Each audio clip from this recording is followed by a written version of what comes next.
Ingin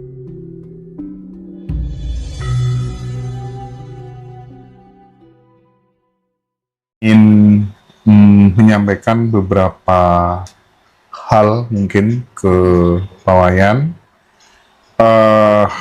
Akhir-akhir ini mulai muncul sebuah kesadaran, Pak, bahwa semakin tak mengejar, itu hidup kita lebih lega, hidup kita lebih bahagia, dan menariknya, semakin nggak mengejar justru kita semakin menarik sesuatu yang dulu kita kejar dan sulit untuk datang gitu. Jadi seringkali dalam hidup kita itu kan dari kecil kita diajari untuk mengejar gitu, Pak Wayan. Even itu adalah jodoh, rezeki, atau mungkin juga kita diajarin untuk mengejar ketenangan batin gitu. Tapi masalahnya semakin kita kejar, rasanya justru semakin jauh gitu. Makin kita berusaha keras, semakin kayak semesta itu kayak menutup pintu gitu. Timbul di dalam benak saya kemudian, gimana sih cara kerja semesta ini gitu kan ya. Karena ketika ada di sebuah momentum kita mencoba untuk berhenti mengejar, justru kok semuanya kok datang lebih mudah ya. Semuanya datang dengan sendirinya, rezeki mengalir, dan kayak orang-orang yang baik dan frekuensinya bagus tuh kayak berdatangan sendiri gitu, Pak. Dan pelan-pelan hati itu kayak terasa damai gitu. Nah, mungkin ada rahasia kehidupan di balik ini semuanya, sehingga pada momentum kali ini mohon berkenan Guru Iwayan Mustika untuk memberikan pandangannya supaya ini menjadi sebuah literasi baru buat teman-teman untuk bertumbuh gitu. Silakan Pak Wayan. Kalau kita dikasih makanan, lalu makanan itu kita buru-buru telan aja gitu, nggak dikulum, nggak dinikmati rasanya, kan nggak dapat nikmatnya, Mas Hendra. Karena apa? Buru-buru ditelan. Ada kata burunya di situ. Kenapa orang buru-buru menelan? Karena mungkin dikejar-kejar oleh waktu, kegiatan. Ada kata buru di situ, ada kata kejar di situ. Jadi ketika orang makan, semenikmat apapun makanan itu, ketika dia terburu-buru menelannya, karena dikejar-kejar oleh kegiatan berikutnya, tidak ada yang bisa dinikmati. Sama halnya ketika kita memburu sebuah pencapaian, maka mungkin kita sedang dikejar-kejar. Kita dikejar, makanya kita mengejar. Kalau orang dikejar dan mengejar, yang terjadi apa? Capek, Mas Hendra. Capek, bahkan tidak bisa menikmati sekitarnya. Bayangkan kalau kita di tol dengan kecepatan 100 km per jam lah. Sempat nggak kita menikmati pemandangan sekitar kita? Jarang. Karena kita harus fokus ke depan. Sedikit saja kita lain-lain itu sudah kemiringan, bisa berbahaya. Nah, artinya ketika kita dikejar, entah dikejar oleh target, dikejar oleh waktu, dan kita terus mengejar, nah kita tidak akan bisa menikmati sekitar kita. Nah, hal yang sama terjadi ketika kita mengejar ketenangan. Jadi ketenangan itu masih jauh. Saking jauhnya makanya kita perlu kejar. Mengejar kebahagiaan. Saking jauhnya kebahagiaan makanya kita sampai harus berlari untuk mengejarnya. Sementara di sekitar kita ada banyak kebahagiaan, ada banyak ketenangan, ada banyak kedamaian untuk dinikmati. Cuman selama kita masih mengejar, bagaimana caranya menikmati yang sudah ada gitu. Nah, jadi rumusnya sederhana sebenarnya. Rumusnya sederhana sebenarnya. Sederhana. Nah, di situ. Rumusnya sederhana sebenarnya. Apa itu sederhana? Sadarhana. Sadar pada apa yang ada. Itulah sebenarnya rumusnya gitu. Rumusnya sederhana sebenarnya. Apa? Sebenarnya sederhana itu rumusnya gitu. Sederhana dalam makna sadarhana. Kita sadar pada apa yang ada, sudahlah. Ternyata apa yang ada ini sudah sesuatu yang menenangkan gitu. Sama dengan orang mengejar Tuhan, padahal di sekitarnya sudah ada, dalam dirinya ada, masih dia kejar. dan dia tidak sempat menikmati karena dia masih mengejar. Gitu. Tapi mendengar kata-kata seperti ini, lalu ada yang nyeletuk di luar sana. Kalau begitu nggak usah mengejar pengetahuan, nanti tidak bisa menikmati pengetahuan. Atau mengatakan begini, kalau memang semakin banyak belajar semakin tidak tahu, ya nggak usah belajar. Itu paradoks yang sengaja dicari pembenarannya. Iya, iya. Bukan berarti ketika saya mengatakan mengejar itu membuat kita tidak lama mencapainya gitu. Bukan berarti jangan berhenti, jangan mengejar gitu. Bukan itu. Kembali ke kuncinya, sederhana. Sadar akan. Ya, mau kita lari, mau mengejar itu selama kita menyadari itu. Gitu. Jika mengejar, kejarlah dengan kesadaran. Jika mau slow livinglah dengan kesadaran. Kuncinya adalah kesadaran. Kesadaran. Ya. Ketika kita naik pesawat, kecepatannya kan bisa 700 sampai 800 km per jam. Tapi ketika kita menyadari itu, kita menikmati dari awan. Ya enggak? Oh. Bukan masalah kecepatannya. Tapi masalah kita menikmati enggak. Ini bukan soal kemudian dari yang tadinya mengejar terus berhenti nggak ngapa-ngapain, bukan soal itu ya.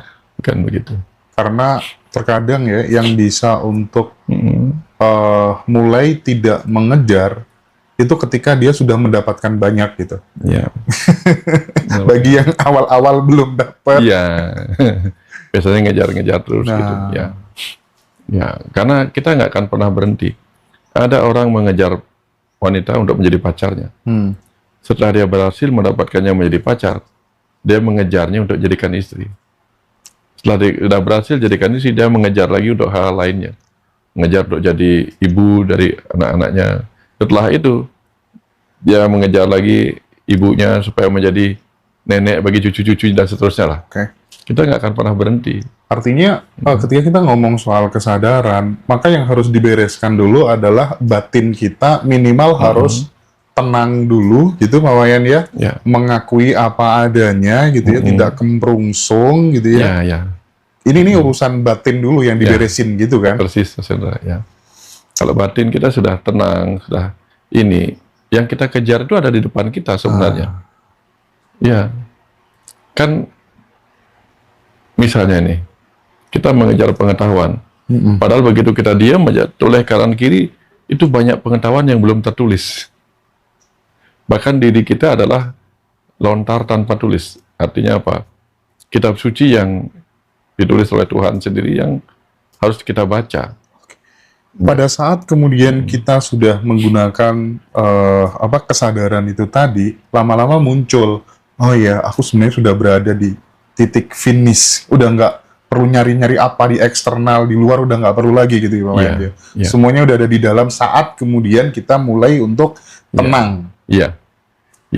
Makanya ketika kita berlari mengejar sesuatu, di belakang kita kan ada yang mengikuti kita, seperti lokomotif.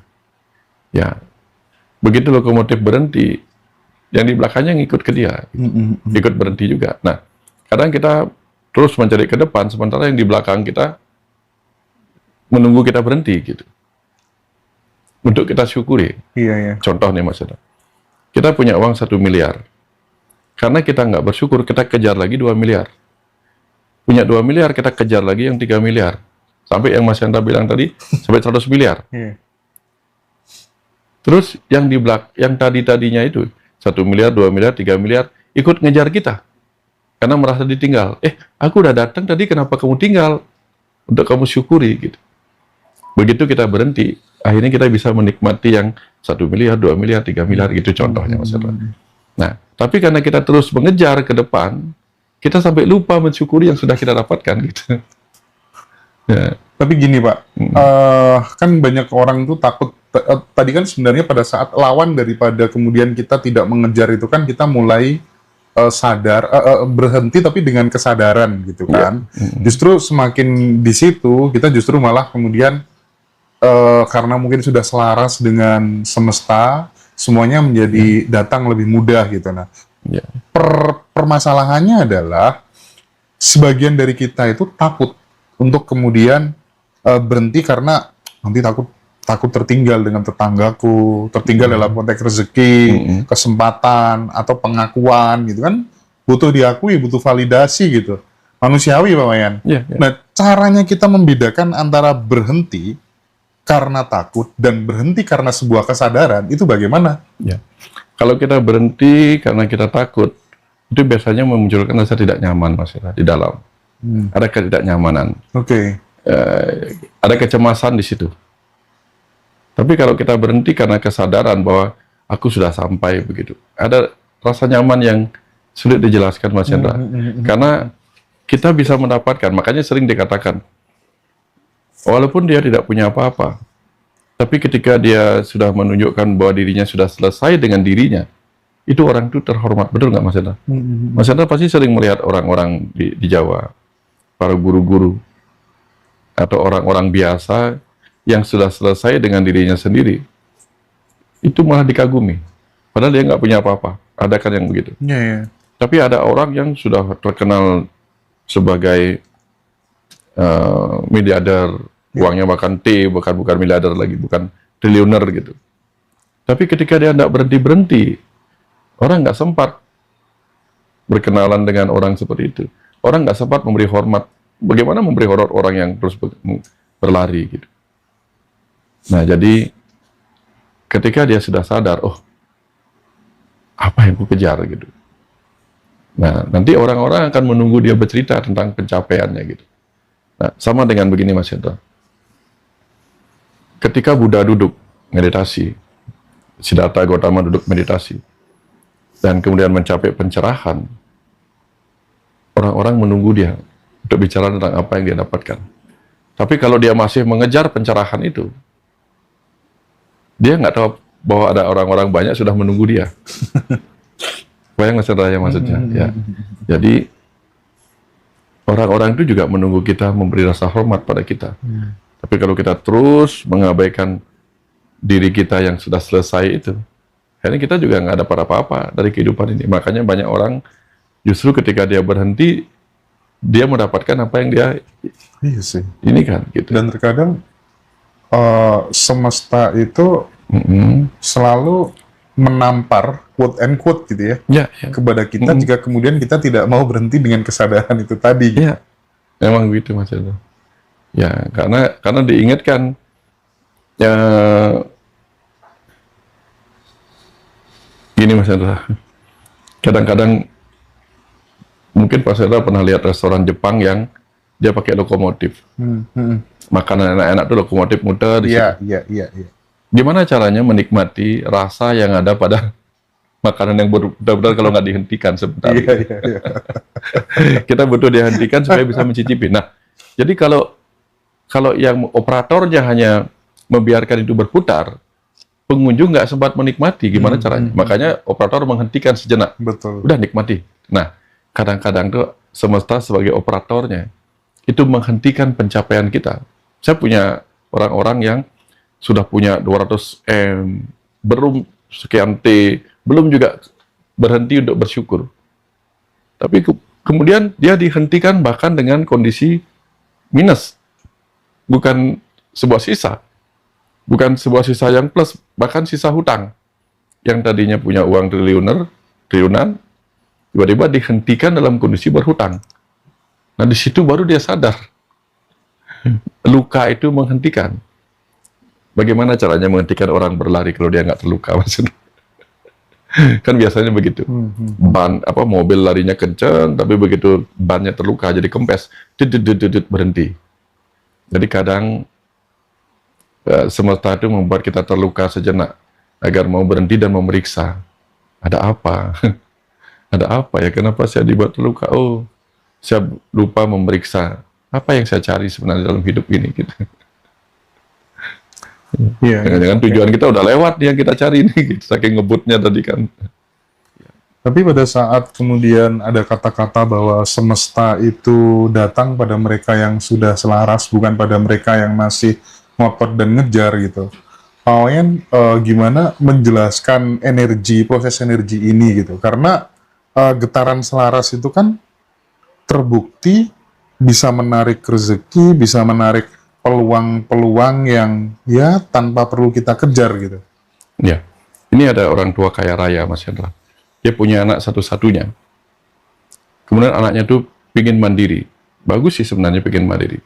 Tapi kemudian dia tidak selaras dengan orang tuanya. Padahal orang tuanya tahu, semua ini akan kuwariskan kepadamu. Tapi si anak nggak mau. Pokoknya terus mengejar dirinya sendiri, mengejar apa yang dia butuhkan dan sebagainya. Nggak mau selaras dengan orang tuanya. Jatuh bangun dia lewati.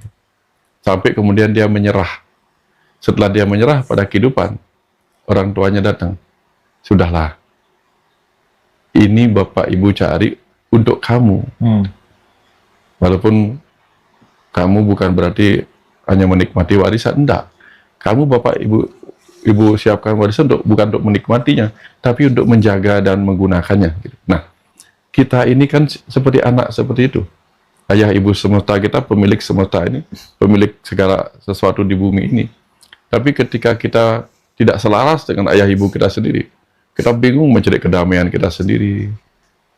Akhirnya ujung-ujungnya apa? Setelah kita terdiam oleh luka-luka kehidupan, baru kita akan memanggil atau dipanggil, sini nak, gitu. Apa yang kamu cari sebenarnya? Kalau kamu mencari kebahagiaan, aku sudah ada di dalam dirimu, gitu. Nah, di situ biasanya orang mengalami sadar pada dirinya. Oh iya ya, aku mengejar apa yang sudah kumiliki sebenarnya, yang jauh lebih besar di dalam itu. Ya, aku sebenarnya yang perlu aku kejar adalah apa? Kata cukup. Cukup. Kata cukup. Itu anugerah sih Pak ya. Itu, ya. Sebanyak-banyak kita kejar, kalau kita belum menemukan kata cukup, tidak akan pernah. Setuju sih. Tidak akan pernah berhasil gitu. Tapi kalau misalnya kita ngomong atau bicara tentang rezeki sebagai bentuk energi gitu Pak Wayan ya. Caranya gimana sih supaya kemudian energi di dalam diri kita itu bisa menjadi wadah untuk menerima gitu, wadah yang pantas untuk menerima gitu. Jadi bukan karena sibuk bekerja keras, tapi memang karena kita itu sudah benar-benar lapang, sudah benar-benar jujur gitu tuh. Gimana tuh mengubah energi itu? Ajaran orang-orang dulu tuh mengajarkan kita untuk menjadi kosong. Itu masalah. Karena kosong itu adalah wadah. Ya, ketika kita belum merasa kosong, kosong dalam arti bukan, kalau terus merasa kosong dalam arti belum merasa cukup, maka kita pasti akan ngejar terus, bukan. Yang dimaksud kosong itu kosong yang berisi, Mas Hendra. Berisi apa? Berisi kepasrahan, berisi kesabaran, berisi ketulusan, berisi keikhlasan. Nah, pada saat seperti itu baru biasanya diberikan. Ya, ada anak kecil, bayi, bukan bayi, ada anak. Ibunya menyiapkan dia makanan. Selama dia masih muter-muter sana sini gitu, muter-muter, bagaimana caranya ibu menyuapkan dia makanan? Begitu dia membuka mulutnya, gitu. Itu artinya apa? Kosong. Mulut saya sudah kosong. Ya udah, baru tak isi gitu. Nah, semesta itu sudah menyiapkan itu. Dia biarkan aja kita lari-lari mengejar apa yang kita anggap menyenangkan gitu. Iya. Menunggu kita merasa lapar dan gitu lagi. Nah, makanya dalam berbagai video-video yang di-share itu kan, bahkan memberi minum obat, minum apa-apa, yang ditunggu adalah dia membuka mulut gitu. Simbol dari kekosongan itu. Ya, bila dia kosong, ya, nanti akan diberikan begitu. Ya. Jadi pada akhirnya yang kita butuhkan itu bukan sekedar afirmasi, tetapi rasa atau kepercayaan bahwa diri kita itu layak dan pantas untuk dititipi. Itu menjadi lebih penting. Iya. Ya, kapan murid siap? Saat itu guru datang. Apa yang dimaksud saat murid siap? Saat murid itu bertanya. Bertanya menandakan dia sudah kosong. Sedang kosong dengan pengetahuan itu, datanglah gurunya memberi dia jawaban. Kalau misalnya, nah hari ini kita belajar apa? Nggak usah Bu, aku sudah tahu. Sudah merasa penuh. Diberitahu nggak lagi dia? Enggak kan? Kapan dia merasa kosong dengan simbolnya adalah bertanya, nah, itu disebut murid siap. Nah, kalau kita misalnya dalam kondisi belum kosong, kadang-kadang kita dikosongkan, Mas Eda. Oke. Bahkan diminuskan. Supaya kita akhirnya apa? Aku siap untuk bertemu denganmu, gitu. Mu dalam arti macam-macam. Ada yang kosong dalam harapan, dia putus asa. Nah, tapi sayangnya ketika putus asa melakukan tindakan yang tidak baik. Padahal ketika dia putus asa dan dia diam, kadang-kadang mengalir sesuatu, solusi. Jadi minimal harus banyak-banyak diem dulu ya Pak Wayan ya. Diam dalam konteks kita Sadar, kontemplasi. ya, merenung dalam kekosongan itu. Maka dalam konteks meditasi bagaimana kita mendapatkan wahyu kan caranya kita mengosongkan pikiran, lagi-lagi kosong. No mind. No mind, mengosongkan pikiran, sehingga apa? Maksudnya mengosongkan pikiran itu bukan, terus wahyu gimana dong cara masuk? Bukan. Mengosongkan pikiran yang dipakai oleh pikiran. Sehingga apa? Pikiran dipakai oleh si pemilik pikiran itu. Si aku. Si aku yang itu, sang jiwa itu. Maka dia yang memasukkan pengetahuan tertentu untuk kemudian dipakai oleh pikiran. Jadi satu pikiran sebagai alat, satu pikiran sebagai pengguna. Kapan pikiran sebagai alat dipakai oleh pikiran sebagai si pengguna, kadang-kadang dia nggak menemukan solusi. Sehingga dia harus kadang-kadang dibuat putus asa. Diam, sehingga pikiran hanya tinggal sebagai alat yang kemudian dipakai oleh sang roh, kecerdasan atas sadar dalam diri. Nah, di situ biasanya solusi-solusi datang. Nah, di situ biasanya yang dia dapatkan apa? Oh, karena aku sudah punya ini, sudah punya itu. Baru biasanya dia menemukan potensi-potensi terpendamnya, Mas. Inilah yang di Islam disebut latihan kepasrahan mendalam itu tadi. Tapi gini Pak, ngomong-ngomong soal kepasrahan gitu ya. Jadi ternyata bener ya bahwa Tuhan tuh maha pengasih, maha penyayang, itu bener banget gitu.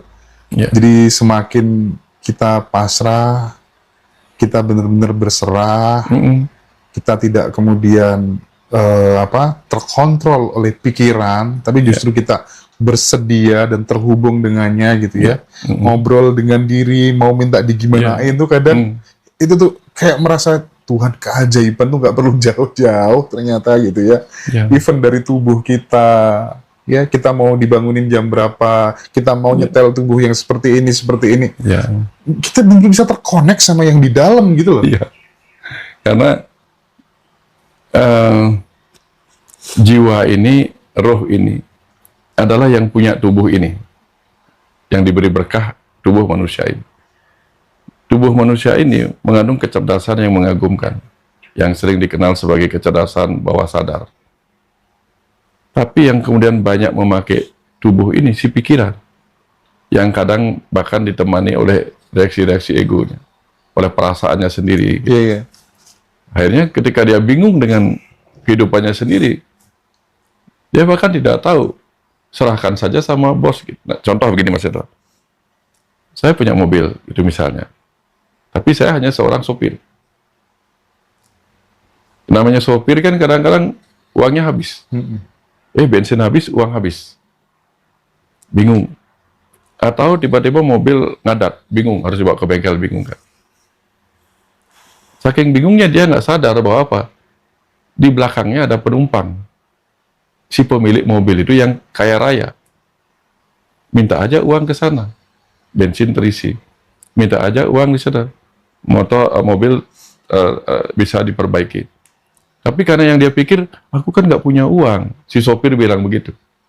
Dia bingung dengan masalah yang ada pada perjalanannya. Nah, mirip seperti si pikiran ini.